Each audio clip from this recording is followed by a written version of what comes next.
നമ്മുടെ മുഖ്യമന്ത്രി പറഞ്ഞ പ്രസ്താവന ഒന്ന് ശ്രദ്ധിക്കാം. അത് കഴിഞ്ഞ് ആരോഗ്യമന്ത്രി പറഞ്ഞതും എന്താണെന്നൊന്ന് നമുക്കൊന്ന് ശ്രദ്ധിക്കാം.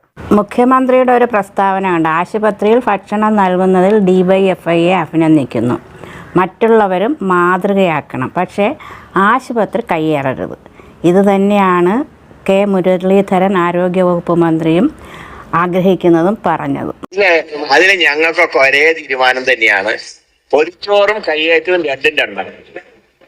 കയ്യേറ്റം സമ്മതിക്കില്ല. അതാണ് ആലപ്പുഴയുണ്ടായ പരാതി. അല്ലാതെ പൊതിച്ചോറിന് ഞങ്ങളുടെ അവിടെ തുടങ്ങുന്ന കമ്മ്യൂണിറ്റി കിച്ചണിൽ ആർക്ക് വേണമെങ്കിലും പൊതിച്ചോറ് നൽകാം, പേരെഴുതിയിട്ട് തന്നെ പൊതിച്ചോറ് നൽകാം. പക്ഷെ സ്ഥലം കയ്യേറുന്ന ഏർപ്പാട് നടക്കില്ല. ആലപ്പുഴയിൽ കയ്യേറി, അതാണ് അവിടുത്തെ നിലപാടിൽ ഒരു മാറ്റമില്ല.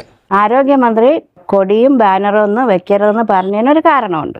ആലപ്പുഴ IC യൂണിറ്റിന്റെ ഫ്രണ്ടിൽ ഇത് IC യൂണിറ്റുമായി ബന്ധപ്പെട്ട ചില പ്രവർത്തനങ്ങൾക്ക് വേണ്ടി ആ സ്ഥലം അവിടുത്തെ ജീവനക്കാർ എടുത്തു. അപ്പോൾ സ്ഥിരമായിട്ട് ആ സ്ഥലത്ത് ബാനർ കെട്ടി ഏതോ പാർട്ടിക്കാർ ആഹാരം കൊടുക്കുമായിരുന്നു. അവിടെ അവർ തർക്കം ആരോഗ്യമന്ത്രിയുടെ മുന്നിലെത്തി. അപ്പോൾ ആരോഗ്യമന്ത്രി പറഞ്ഞു, സ്ഥലം കയ്യേറാൻ പറ്റില്ല, കൊടിയും പിടിക്കാൻ പറ്റില്ല, ആശുപത്രിക്കകത്ത് കൊടി വേണ്ട, പക്ഷെ ആഹാരം വിതരണം ചെയ്യാം. അതാണ് അവിടുത്തെ പ്രശ്നം. പൊതിച്ചോറ് കൊടുക്കുന്നതിൽ യാതൊരു തടസ്സമില്ല. പക്ഷെ ആൾക്കാരെല്ലാം പറഞ്ഞ് പൊതിച്ചോറ് നിർത്തിക്കളഞ്ഞു. KB ഗണേഷ് കുമാർ സാറും പറഞ്ഞ് പൊതിച്ചോറ് നിർത്തിക്കളഞ്ഞു. ആരും പൊതിച്ചോറ് കൊടുക്കാൻ നിയന്ത്രണം ഏർപ്പെടുത്തിയിട്ടില്ല. എല്ലാവർക്കും പൊതിച്ചോറ് കൊടുക്കാം, പക്ഷേ ഇന്ന സ്ഥലം കയ്യേറരുതെന്ന് മാത്രമേ ഉള്ളൂ. ഇനി ഞാൻ ഈ കയ്യേറിയതിൻ്റെ എനിക്കുണ്ടായൊരു സങ്കടാവസ്ഥ പറയാം. എൻ്റെ മോൾക്ക് ആക്സിഡൻറ്റ് പറ്റി, ലിഗമെൻ്റ് പൊട്ടി. ഹോസ്പിറ്റലിൽ ആദ്യം അവർ പ്ലാസ്റ്റർ ഇട്ടു. രണ്ടാമത് പ്ലാസ്റ്റർ അടിച്ചതിന് ശേഷം അവർ സ്കാൻ ചെയ്യാൻ പറഞ്ഞു. അപ്പോൾ സ്കാൻ ചെയ്യണതിന് നമുക്ക് ആൾക്കാർ സീനിയോറിറ്റി ഉണ്ട്. അപ്പോൾ നമ്മളവിടെ വെയിറ്റ് ചെയ്തു. പക്ഷെ ഞങ്ങൾക്ക് അറിയില്ലായിരുന്നു അവിടെ കാർ കൊണ്ട് നിർത്തി വെയിറ്റ് ചെയ്യാൻ പാടില്ലാന്ന്. അവിടെ ആയിരുന്നു ഈ പൊതിച്ചോറ് വിതരണത്തിന് വേണ്ടി അവർ ഒരുക്കിയിരുന്ന സ്ഥലം. അപ്പോൾ രോഗിയായിരുന്നതുകൊണ്ട് ഞങ്ങൾക്ക് പോകാനുള്ള സൗകര്യത്തിന് ഞങ്ങൾ അവിടെ നിന്ന് ഇറങ്ങി വന്നപ്പോൾ ഞങ്ങൾ അവിടെ കാറിനകത്ത് ഇരുത്തി. ഇവർ വന്നപ്പോൾ ഇവരങ്ങോട്ട് ഭയങ്കര ഫയറിംഗ് ആണ് നടത്തിയത്. കാറ് കൊണ്ട് ഞങ്ങൾ അവിടെ ഇട്ടതിന്. ഞങ്ങൾ പറഞ്ഞു രോഗിയാണ്, സ്കാനിങ്ങിന് കൊണ്ടുപോയാണ്, അതുകൊണ്ടാണ് നിർത്തിയത്. ആ സമയം ഞങ്ങളെ വണ്ടി ഓടിച്ചിരുന്നത് മോനായിരുന്നു.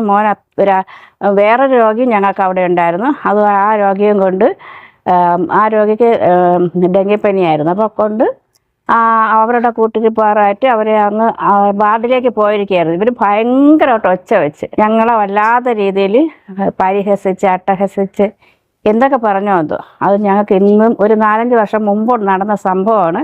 ഇന്നും ഒരു വേദനയുണ്ട് ആ സമയം അവർ കാണിച്ചു കൂട്ടിയ ആ രീതികൾ. കാരണം ആ സ്ഥലം അവരുടെ പതിച്ച് കിട്ടിയതുപോലെയുള്ള ഒരു പ്രവർത്തനമാണ് അവിടെ കാഴ്ചവെച്ചത്. അപ്പോൾ എനിക്ക് ഇവരോടൊക്കെ പറയാനുള്ളത്, ഇതൊക്കെ കൊള്ളാം, ശരിയാണ്, നല്ലതാണ്. പക്ഷേ ഏതെങ്കിലും രോഗികൾ വന്ന് ഈ സ്ഥലത്ത് നിന്നാൽ തീർച്ചയായിട്ടും അവരോട് ചെറിയൊരു കരുണ കാണിക്കണം.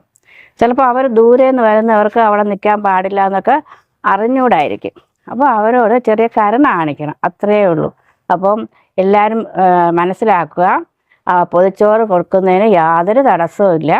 പണ്ട് എങ്ങനെയാണോ കൊടുത്തിരുന്നത് അതുപോലെ വീണ്ടും കണ്ടിന്യൂ ചെയ്യാം. പക്ഷേ അവിടെ ഒരു ബാനർ സ്ഥാപിച്ച് ആ സ്ഥലം ഞങ്ങളുടേതാണ്, ഞങ്ങൾക്ക് പതിച്ചു കിട്ടിയെന്നുള്ള രീതിയിൽ ഉള്ള പ്രവർത്തനവും ആശുപത്രി ജീവനക്കാരോടുള്ള സമീപനവും പാടില്ല എന്നതാണ് ആരോഗ്യമന്ത്രി പറഞ്ഞത്. തെറ്റിദ്ധരിച്ചിട്ടുണ്ടെങ്കിൽ അത് മനസ്സിലാക്കുക. അത് നമ്മുടെ മുഖ്യമന്ത്രി കറക്റ്റായിട്ട് വ്യക്തമാക്കിയിട്ടുണ്ട്. അതനുസരിച്ച് പൊതിച്ചോറ് വീണ്ടും കണ്ടിന്യൂ ചെയ്യാം.